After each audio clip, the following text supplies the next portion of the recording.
28 very very important. Last class में हमने question करा था 14, उसके भाई से मिले थे 15, ये उनके पापा हैं, ठीक है ना। कैसे, उनसे डिफिकल्ट क्वेश्चन है क्योंकि थोड़ी सी और एडिशनल चीजें हैं। तो सर ये तो चीटिंग हो गई ना, हमें कराया 14 15, होमवर्क में दे दिया 28। ऐसा तो अक्सर स्कूल में देखा जाता है, आपने भी हमारे साथ ऐसा ही करा। इसलिए कि आप शुरू तो करो, खत्म मैं कर दूंगा। मैं तो पहले से ही स्लाइड बना रखी थी क्वेश्चन नंबर 28 की, सबसे पहले मुझे यही करना है, R1 नहीं S1। चल, क्वेश्चन अलग क्यों है? अलग क्या, सारे कॉन्सेप्ट एग्जैक्टली सेम है, एडिशनल डेप्रिसिएशन भी निकालनी। तो सर वही तो हम अटक गए, तो कोई बात नहीं, अब खत्म कर देते हैं वो doubt. Following balances appeared in the books of Saurabh on 1st April 2017. Plant and machinery provision for depreciation. ये क्या है? Original cost लिखने की जरूरत नहीं है, बस रेफरेंस है कि when provision for depreciation account is maintained, asset is shown at its original cost. On 1st July 2017, इसी साल में 1st July 2017, कौन सा ईयर हो गया ये? 17-18। He sold a part of machinery for rupees 125. तो ये क्या है? Sale value, which was purchased on 1st October 2015. 1st October 2015 कौन से ईयर में आता है रितिमा?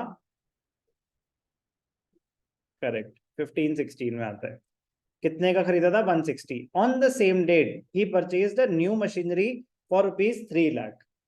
Prepare plant and machinery account and provision for depreciation account 2 साल का, ठीक है जी। If depreciation is charge at 10% per annum straight line method. अगर आप ये क्वेश्चन नहीं कर पाए, बड़ी नॉर्मल सी बात है, बट मैं कह रहा हूँ फॉर्मेट बना लेते, ओपनिंग बैलेंस दिखा देते, वो वर्क नोट शुरू कर देते, 25% ऑफ द क्वेश्चन कर पाते। उतना ही कर पाते क्योंकि कहाँ कहाँ क्या क्या नया आया। एक तो जो एसेट खरीदा वो साल के बीच में, जो एसेट बेच रहे हो वो साल के बीच में। तो क्या, वो तो सर हमें, मैंने क्या बताया, प्रोविजन फॉर डेप्रिसिएशन में कैलकुलेशन ऑफ डेप्रिसिएशन में कोई चेंज नहीं आया। वो तो जैसे पहले कैलकुलेट करते थे कि अगर साल के बीच में बेच रहे हैं तो जितने एडिशनल मंथ्स हैं उसका अलग से कैलकुलेशन होगा, वही है और कुछ नहीं है। बट फिर भी प्रोविजन में थोड़ा ध्यान देना होता है, दे देते हैं। अभी ध्यान से देखना, क्या है ये? Plant and machinery. तो हम भी क्या लिखेंगे? Plant and machinery. एक प्लांट एंड मशीनरी अकाउंट 2 साल का, एक प्रोविजन फॉर डेप्रिसिएशन अकाउंट 2 साल का। थोड़ा सा बड़ा कर लेते हैं क्योंकि एक बार लिख दिया तो दिक्कत होगी। चलिए, तो इसमें अभी तो आप बस क्या कर सकते हैं, स्टार्टिंग ईयर क्या है? 17-18, 1st April 17 ना, 17-18, 17-18। तो आपको क्या दे रखा है? April 1 to balance BD। कितना बैलेंस? 10 लाख। कोई डाउट? ठीक है जी, 10 लाख। और प्रोविजन फॉर डेप्रिसिएशन थोड़ा बड़ा ही कर देता हूँ मैं, कोई दिक्कत नहीं है। 2017-18 था ना? April 1 by balance BD 3,50,000, 3,50,000। कोई दिक्कत? अब ध्यान से देखना, कहानी तो अब शुरू होगी। तो सबसे पहले हमारा working note, calculation of profit और loss on sale of plant and machinery. Plant and machinery original cost क्या है? 10 लाख। इसमें से कुछ बेचा, सोल्ड, रिमेनिंग सोल्ड कितना? Which was purchase for 160, 1st October 15, 160। बचा कितना? 840, 840। अब ध्यान से देखना, कब खरीदा ये? 1st October 15। क्या मैं एग्जैक्टली सेम चीजें कर रहा हूं जो मैंने पहले करी थी? 14-15 क्वेश्चन में एग्जैक्टली सेम सीक्वेंस है, एग्जैक्टली सेम सीक्वेंस है। आगे भी सेम ही रहेगी। 1 अक्टूबर 15 को खरीदी थी। अब इस पे क्या क्या डेप्रिसिएशन ऑलरेडी लग चुकी है 15-16 में, पक्का वेरीफाई कर लेते रेट। 1 अक्टूबर 15, ठीक है जी। 1 अक्टूबर 15, तो 15-16 में कितने मंथ्स थे? 6 मंथ्स। तो डेप्रिसिएशन क्या रही होगी? 160। रेट था 10%। चुप रहे।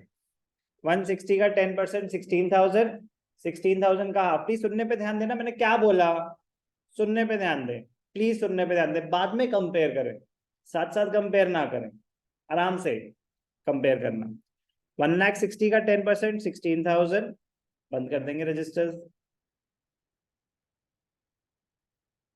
16,000 का हाफ 8,000। कोई डाउट? This is 15-16।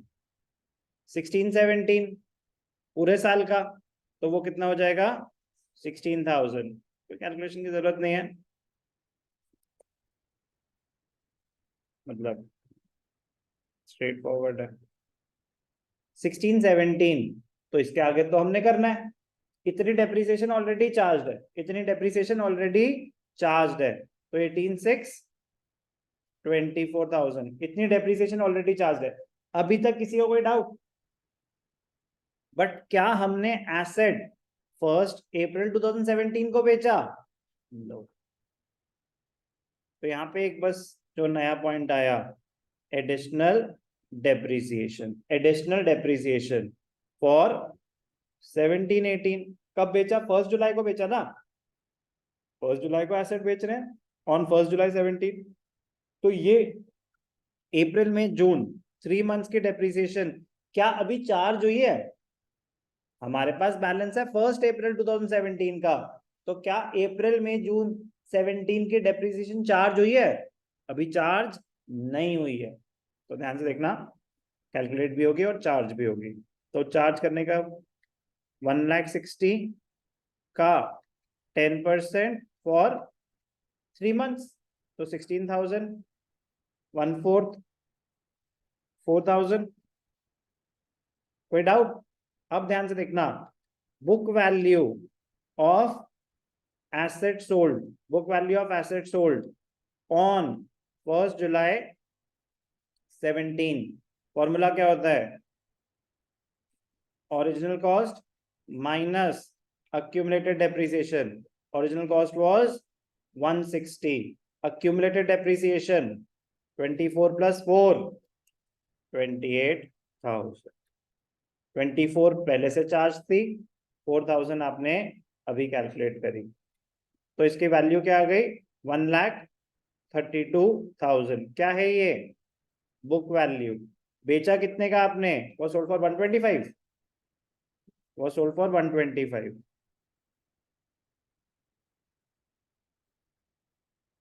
लॉस हो गया कितना? 7,000। कोई दिक्कत? प्रेजेंटेशन अब आएगी। कैलकुलेशन ओवर, कैलकुलेशन ओवर, जो एसेट बेचा है उसकी। अब प्रेजेंटेशन ध्यान से देखना, very very important point. Provision for depreciation, opening balance था, हमने एसेट साल के बीच में बेचा, तो पहले एडिशनल डेप्रिसिएशन कैलकुलेट होगी, हो चुकी है। दिखाएंगे एंट्री क्या पास होती है डेप्रिसिएशन चार्ज करने की, when provision for depreciation account is maintained.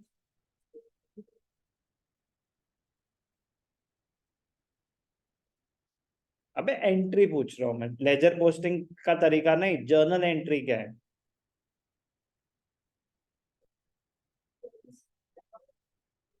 Depreciation to provision for depreciation, depreciation to provision for depreciation, तो प्रोविजन फॉर डेप्रिसिएशन क्रेडिट हो रहा है। मैं एंट्री पूछ रहा हूँ बेटा, by depreciation is not the journal entry. तो वर्किंग नोट में हम ऑलरेडी कैलकुलेट कर चुके हैं।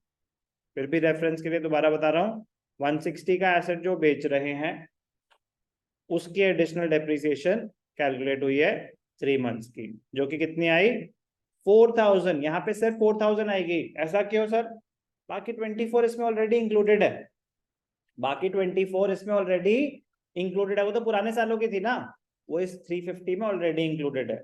अब जो एसेट बेचा, अब एसेट में ट्रांसफर होगी ना to plant and machinery to plant and machinery account कितना 28,000। ये है क्या, जो एसेट आपने बेचा उस पे आज तक की डेप्रिसिएशन, ये यहाँ पे ट्रांसफर हो जाएगा। क्या है ये, जुलाई 1 बाय प्रोविजन फॉर डेप्रिसिएशन कितना आया 28,000। कितने का बेचा, कितने का बेचा 125। क्या हुआ, लॉस हुआ by profit and loss account. कितने का लॉस हुआ 7,000। कोई डाउट, खत्म सेल का। On the same date a new asset was purchase. तो चलो क्या हो गया, कितना ट्विस्ट कर लेंगे वो, इससे बड़ा इस कॉन्सेप्ट पे इस टाइप का क्वेश्चन नहीं हो सकता। मतलब ये मुश्किल नहीं है, कोई मुश्किल है अभी तक?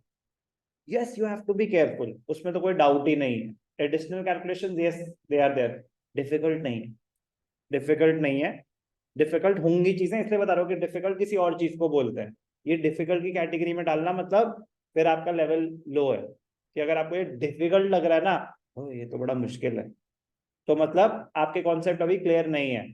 तो दोबारा करें, उनको स्ट्रॉन्ग करें, ताकि आपको ये सब चीजें आसान लगे। आसान क्या मतलब, मुश्किल ना लगे। आसान और मुश्किल का भी तो एक रेंज होता है, ये कह रहा हूं मैं, ये रास्ते में। चल, एक और एसेट खरीदा 3 लाख का। कोई डाउट? अब वो मर्ज बैलेंस दिखा रहे हैं, मतलब वो M1 M2 M3 अलग नहीं कर रहे, तो आप भी मर्ज करके चलेंगे, आप भी मर्ज करके चलो। परचेज जैसे दिखा दी, कोई दिक्कत? अब ध्यान से देखना, बुक्स क्लोज हो जाएंगी March 31 by balance carried down. 13 lakh का एसेट था, उसमें से कितने का बिक गया, 160 की थी ना कैलकुलेशन, तो 10 में से 160 मतलब 840, 83 1140 का एसेट बच गया। कोई दिक्कत, कोई दिक्कत? अब उन्होंने मांगे आपसे 2 साल के अकाउंट्स, 31 मार्च 18, 31 मार्च 19, 15 में हुआ, 15 में हुआ, 16 में कुछ हुआ ही नहीं। अब नेक्स्ट ईयर क्या है, 17 18 है ना, नेक्स्ट ईयर 18 19, 18 19 में कुछ भी ट्रांजैक्शन हुई है क्या? तो बस ये फ्री के मार्क्स हैं, क्योंकि उनको पता ना, आधे बच्चों को पता ही नहीं करना क्या है, वो यहाँ तक पहुंचेंगे ही नहीं। जो पहुंचेंगे, ओपनिंग बैलेंस क्या है, जब साल शुरू हुआ 18 19 1140, क्या इस साल आपने कुछ खरीदा, क्या इस साल आपने कुछ बेचा? तो March 31 by balance carried down 1140, तो वही बैलेंस आगे कैरी फॉरवर्ड हो जाएगा, क्योंकि asset is maintained eight original cost. तो एसेट अकाउंट में कोई चेंज नहीं आएगा अगर कोई परचेज या सेल नहीं हुआ तो। प्रोविजन फॉर डेप्रिसिएशन पे आते हैं, सेल वाला हो गया था, बचा कितना था रिमेनिंग 840, तो 840 की डेप्रिसिएशन क्या होगी 84,000। 10% मुझे कैलकुलेशन की जरूरत तो नहीं है। अब ध्यान से देखना, यहाँ पे इंपॉर्टेंट पॉइंट है, March 31 बाय डेप्रिसिएशन 8,40,000 का 10% 84,000, तो ये आ जाएगी, यस और no?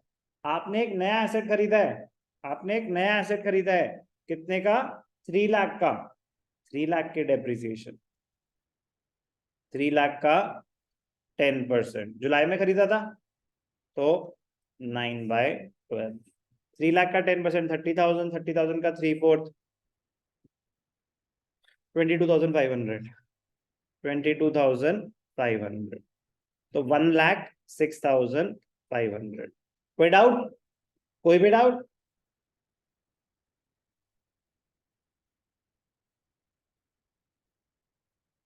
To balance carried down, ध्यान से देखना, कुछ बच्चों को इस स्टेप में भी डाउट आता है, जो कि बड़ा नॉर्मल सा है, कि sir provision for depreciation account को क्लोज कैसे करते हैं?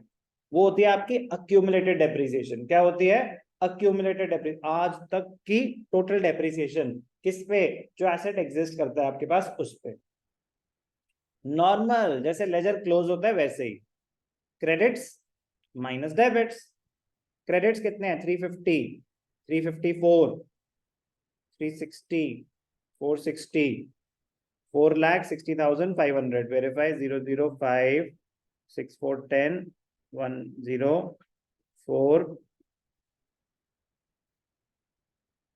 3 lakh 4 lakh 456 460 500 460 500 माइनस 28,000 तो क्या हो गया 4,32,500 जब साल शुरू हुआ तो अक्यूमुलेटेड डेप्रिसिएशन इतनी थी फिर इस साल इतनी डेप्रिसिएशन और लगी फिर इतनी और लगी तो मेरे पास टोटल अक्यूमुलेटेड डेप्रिसिएशन होनी चाहिए थी 4,60,500 बट कुछ एसेट बेच दिया तो उतने से प्रोविजन का बैलेंस रिड्यूस हो जाएगा तो 28,000 से रिड्यूस हो गया एंड में कितना बच गया 4,32,500 किसको समझ नहीं आया बैलेंसिंग क्लियर है कैरी फॉरवर्ड करेंगे नेक्स्ट ईयर में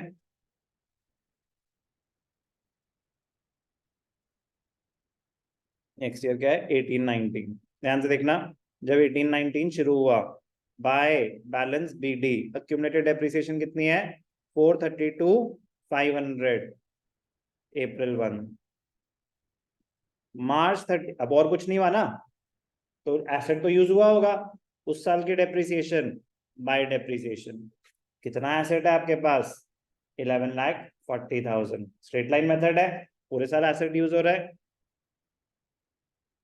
1140 का 10% तो कितना हो जाएगा 1,14,000 कोई दिक्कत तो ये कितना है 5,46,500